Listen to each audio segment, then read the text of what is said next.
We are now just weeks from Election Day. With early voting underway, Kamala Harris and Donald Trump are battling it out traditional style over airwaves and on the trail, but with a twist. Tonight, a deep dive on their strategies in the campaign's final weeks. Next. This is Washington Week with The Atlantic. Corporate funding provided by Consumer Cellular. This is Sam. How may I help you? This is a pocket dial. Well, somebody's pocket. Thought I'd let you know that with Consumer Cellular, you get nationwide coverage with no contract. That's kind of our thing. have a nice day.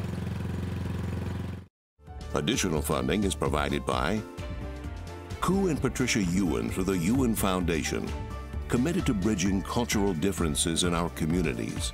Sandra and Carl DeLay Magnuson, Rose Herschel and Andy Shreves, Robert and Susan Rosenbaum, the Corporation for Public Broadcasting, and by contributions to your PBS station from viewers like you.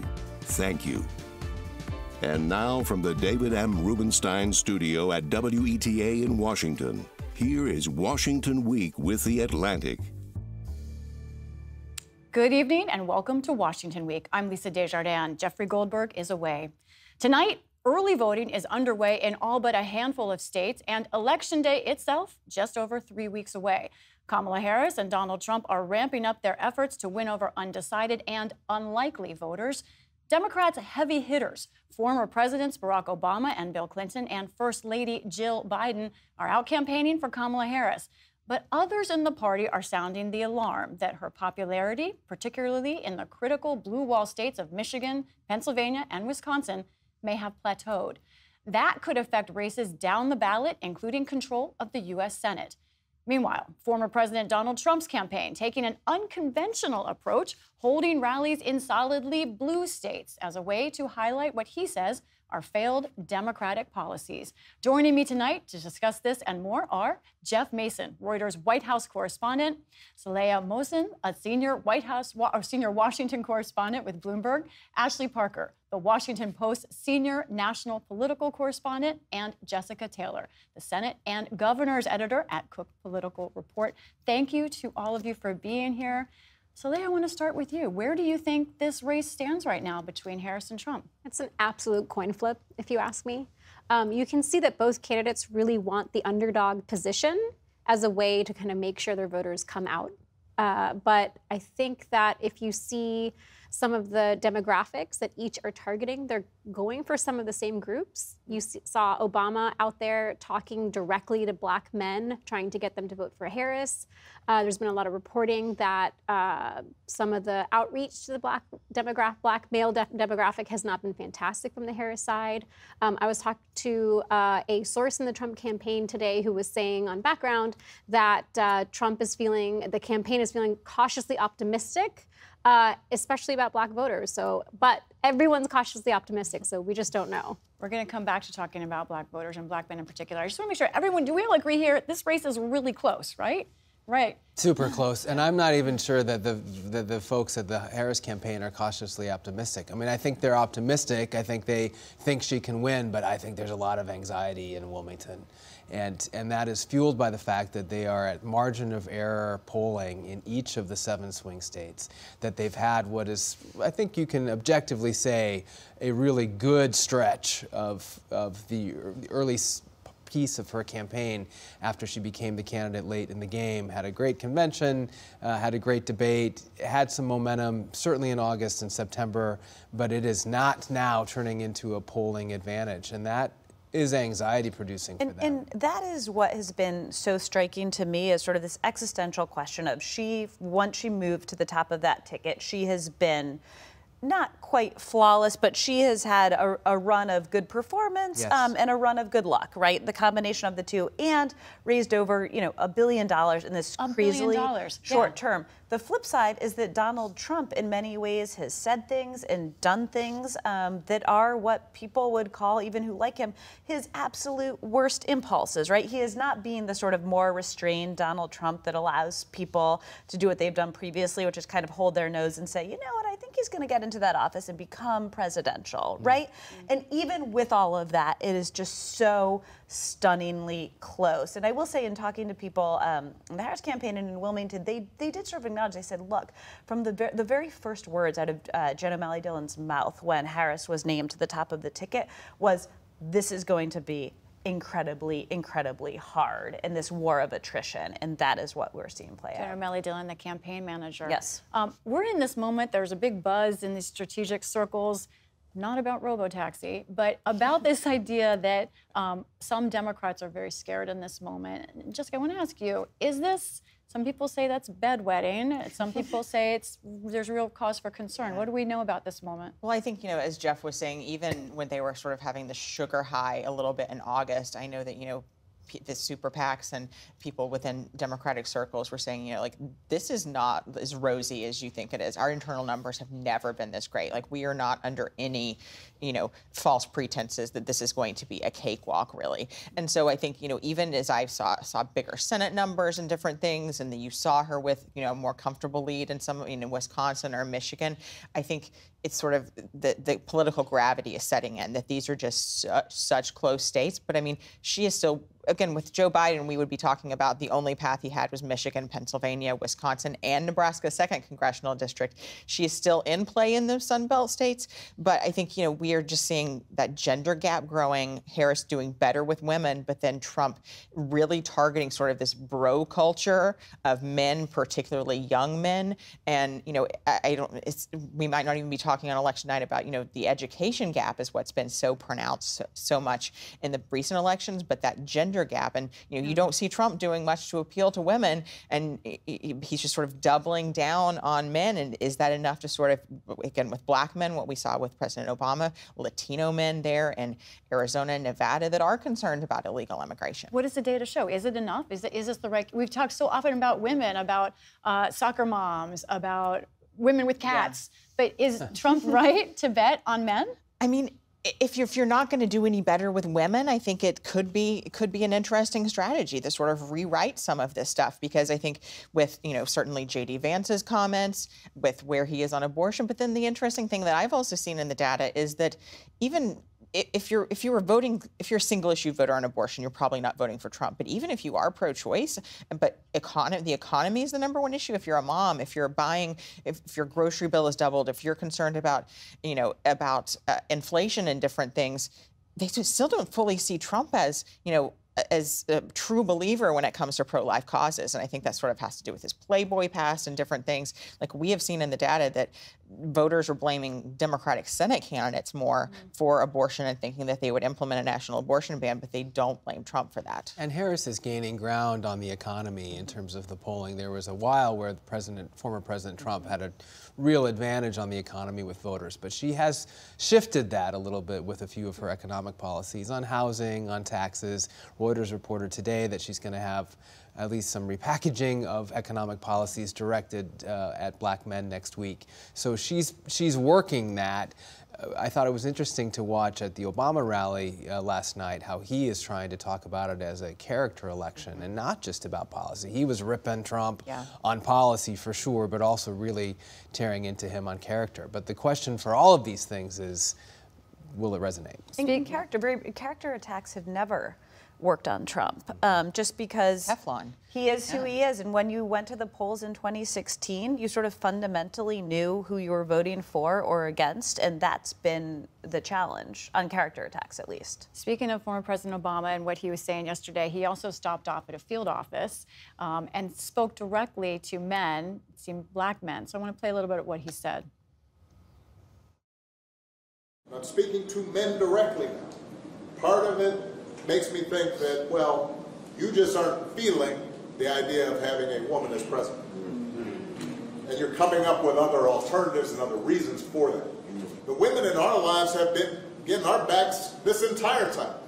When we get in trouble and the system's not working for us, they're the ones who are out there marching and protesting.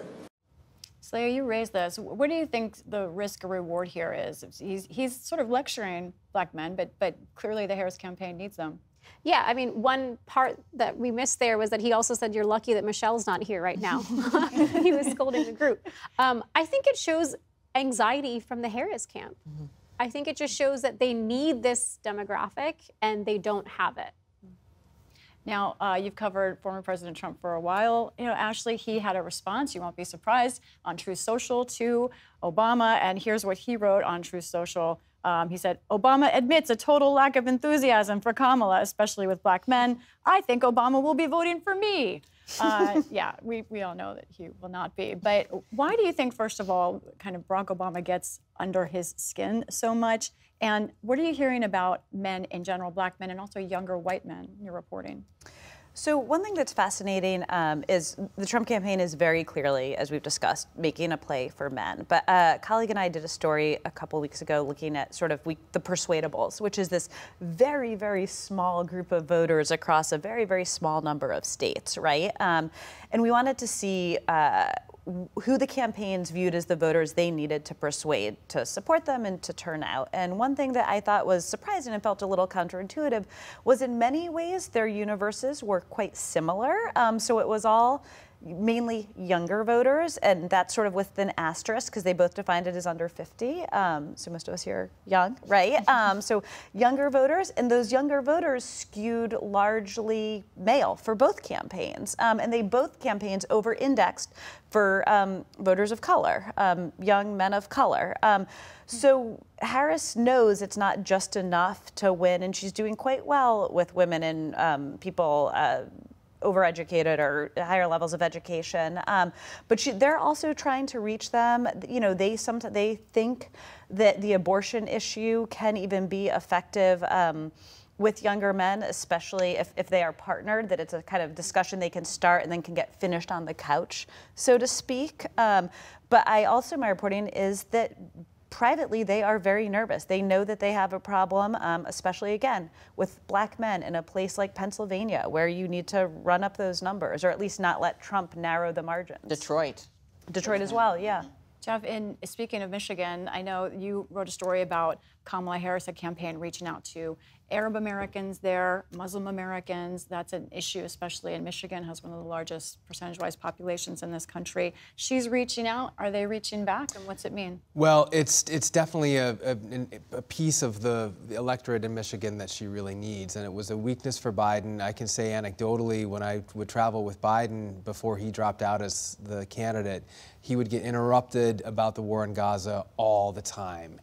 Vice President Harris does not. She gets a few interruptions, but it's not nearly as bad in Michigan and elsewhere. So I think she's worked to neutralize that subject by using a somewhat firmer tone with regard to Gaza and Israel, but specifically to the voters of Michigan that you're referring to, they haven't come around. I mean, but they're working on it. It's been interesting to watch Harris try to distance herself on certain issues from Biden.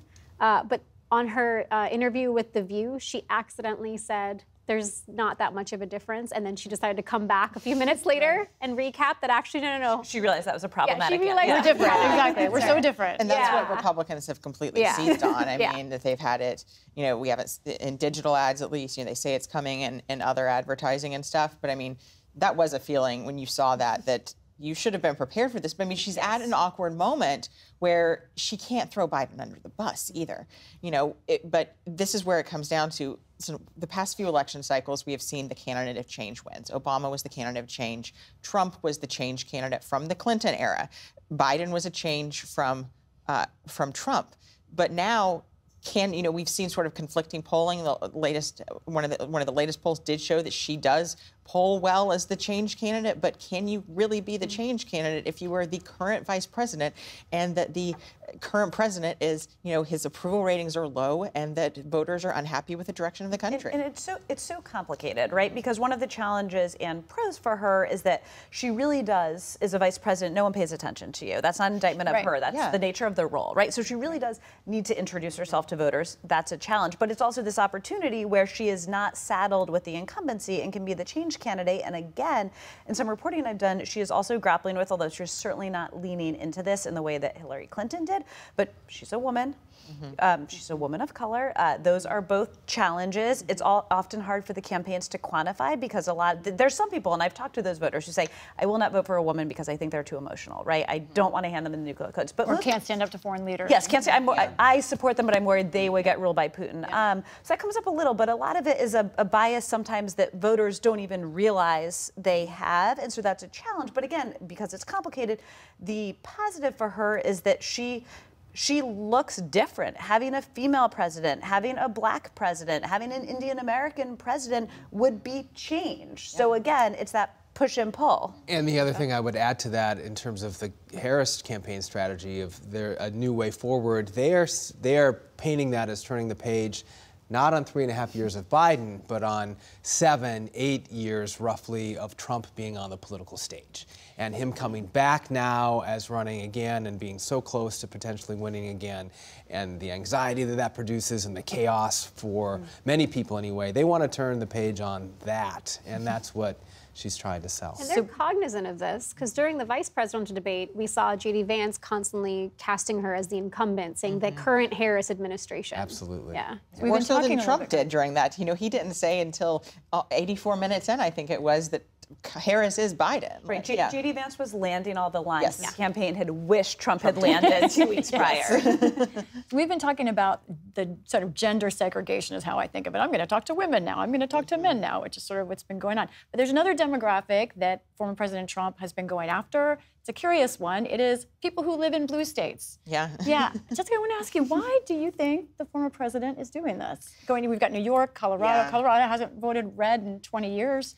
Yeah. Well, I mean, he's focused in on Aurora there. It's another sort of, focusing on false things of crime and stuff. And then I think he wants to zero in on saying, look at these blue areas, look where crime is, look where immigration is. I mean, I think for him, it's a little bit of playing to his vanity. He's a New Yorker. He wants to fill Madison Square Garden. He wants to say, I go to California and stuff too. And, there are important House races. Like the House could be won or lost in New York or California, but these are also people, the Republicans that are there, they need to run ahead of Trump in these Biden districts. So I'm not entirely sure that helps there. But I mean, we are functionally, it's a national election, even though we're, of course, focused on these 7 swing states. And wherever he goes, it's going to be covered in those states. So I think they sort of see, when it's not necessarily a loss, that he's going to get the attention in different things. But I think for him, it is highlighting what he sees as failed Democratic policies. I have a theory, and I want to get your opinion, especially as a veteran Trump reporter, Ashley. I think he wants to win the popular vote.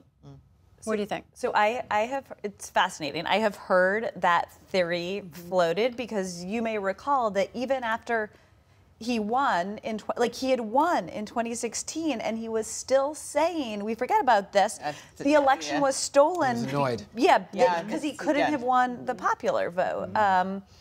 So I've heard that theory. I'm sort of torn on it. It feels hard. It still feels hard when you look at those numbers to win the popular vote. And I do think Madison Square Garden is sort of like a bucket list item for a kid from Queens. But yes, it's a theory that I have also considered. If in fact he is not running again, exactly. Yeah.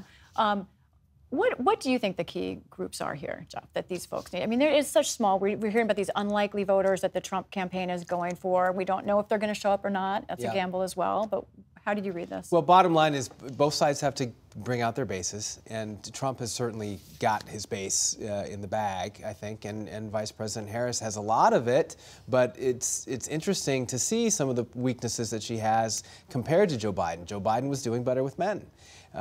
She's doing better with women, so as we've talked about a lot already, they have 3 weeks to try to close the gap on men. Certainly they need young people, and that was another thing that I think was the reason that Obama was giving his remarks last night at a college campus. He talked a lot about men, and that's what we all wrote about, but the room was filled with young people as well. And they need people to register, young people to register, they need them to show up. And compared to, I had put some data in my story yesterday, the number of young people who are registered to vote is in 34 states across the country is down, I think even 15% in Pennsylvania compared to Election Day 2020. So that's a weakness, and those are people that she needs. There's another issue, of course, here that's the battle for the U.S. Senate. And sort of there's been this conventional wisdom that these Senate candidates are running ahead of Harris. If she has a good night, then they have a great night. But you, Jessica, the Cook Political Report, Amy Walter, you all just changed a race rating for Wisconsin to make it a toss-up for Tammy Baldwin, the incumbent there. Just 3 weeks ago, we were talking about this. She looked pretty great. They were happy about it. Why that change? What does it mean? Yeah, so our polling, at the swing state polling that we have been doing at the Cook Political Report in partnership with a BSG, a Democratic firm, and GS Strategies, a Republican firm, we found that that was the closest of the blue wall Senate states, of any of the battleground Senate states aside from Montana and Ohio, within 2 points. So Baldwin leading her Republican challenger there 49-47. And that Baldwin had been ahead by 7 points in August. And that mirrors internal polling from both sides, that Democrats are like sounding the alarm. I think there's a couple of things. Eric Hovde has put $20 million of his own money there into the race. He wasn't running a super great campaign to begin with. He was sort of making himself the focus of the ads. He sort of turned the attention more so on Baldwin and tying her to Harris. I think Wisconsin sort of is Wisconsining right now. It is such a 50-50 state. You know, the last Senate race with Ron Johnson there was decided by a point. Just so much money flowing in there. And I think these candidates outrunning the top of the ticket really wasn't sustainable, I think, and except in special cases, I think, like in Arizona, where you have Carrie Lake, that's such a polarizing figure. If you have sort of more of a generic type Republican, I think those voters were going to come home once they learned more about them, and I think that's what we're seeing. Because remember, in 2016, every single Senate race went the same way as the presidential race. In 2020, only Susan Collins of Maine managed to outrun the top of the ticket. She outran Trump by 7 points. That may be sort of the action, and we could see some of these races, if Wisconsin, Michigan within 1 or 2 points, we could see a differentiation. But that margin is why Republicans are favored to keep the Senate, because in Montana, John Tester, up in a state that Trump won by 16 points, he has been consistently trailing in polls. We have that race rated lean Republican, and that's really the whole Senate ballgame. Yeah, and that's the whole thing. Saleha, how does the business community see this? Anything could happen, but it does seem like most of the scenarios are for some form of divided government right now. I mean, anything could happen. How does Wall Street think about this? For one thing, Bloomberg's reported that there is a huge appetite for, of course, business wants a pro-business situation in Washington, but especially after 4 years of Biden constantly vilifying Wall Street and corporations, right? Set that aside, investors looking at what the constellation of power could be are increasingly looking at how individual races are panning out. Their assessment is really sophisticated because they're looking at tax policy. That's not going to be made at the White House, regardless of who wins. The fiscal purse lies with Congress. And so they're looking at that, and they're also considering debt ceiling fights, because the last couple have been tumultuous for markets, and there's always the risk it could get worse.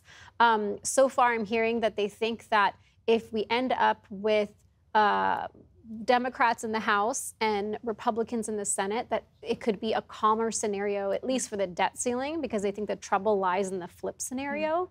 But there's also a view that if it's a divided government and it's Trump, then regardless, Trump is going to be leaning in on tariffs to China and other trade partners, and that has huge implications for multinationals. But if it's a divided government, some of the frustrations of a Trump White House that there is not enough policy moving may have him want to lean further in administrative and executive order actions. In our last couple of minutes left, coming back to sort of the messaging and the big picture here, Democrats have clearly been running among their issues, but on abortion. Previously, they were talking more about Trump and democracy. They have not been talking about the Supreme Court. I'm curious from you two, have they maxed out on abortion winning over influencing voters? And why is it that we're not hearing about these other things as much, Jeff? I have to say, I've spoken to Democrats before who are just puzzled that it's never been a bigger issue writ large for the party. I mean, in the Supreme Court. I mean, in 2016, Hillary Clinton, had she won, would have had a chance to have had appointed or put up the fifth that swing seat on the Supreme Court, which of course she couldn't do because she didn't win. And how often, I mean, she certainly talked about it, but Democrats did not flock to the polls to get themselves a liberal Supreme Court. Republicans flocked to the polls. Some of them held their noses at that point and voted for Trump, even though they didn't really see him as Everybody a model nodding, or a character, right? But they wanted the Supreme Court, and they got it. And mainly because of Roe at that point. 100%. Right? I mean, it was for the court, but it was because of Roe. Well, of what they could do. Of what they could do on that particular issue. So it is. So again, Democrats, where abortion is a bigger issue now, and it's been mixed on how much they should. There's some views is that they should be hitting it harder, because even voters where it's not a first issue, as soon as they start talking about it, they become animated and enraged. Others, they think, the Harris campaign thinks there's some better messages. But again, you can tie Roe in the court, or reproductive rights in the court, together again with potential 2 more openings for whoever wins. Sure. It's major. So unfortunately, I think we have to leave it there, guys. We have a lot more conversation ahead for this program and many of our viewers at home tonight. So thank you again for joining us. Thanks to our panelists again and to our viewers at home. We appreciate you watching tonight. I'm Lisa Desjardins. Good night from Washington. Corporate funding for Washington Week with The Atlantic is provided by Consumer Cellular. Additional funding is provided by Ku and Patricia Ewan for the Ewan Foundation, committed to bridging cultural differences in our communities. Sandra and Carl DeLay Magnuson, Rose Herschel and Andy Shreves, Robert and Susan Rosenbaum, the Corporation for Public Broadcasting, and by contributions to your PBS station from viewers like you. Thank you.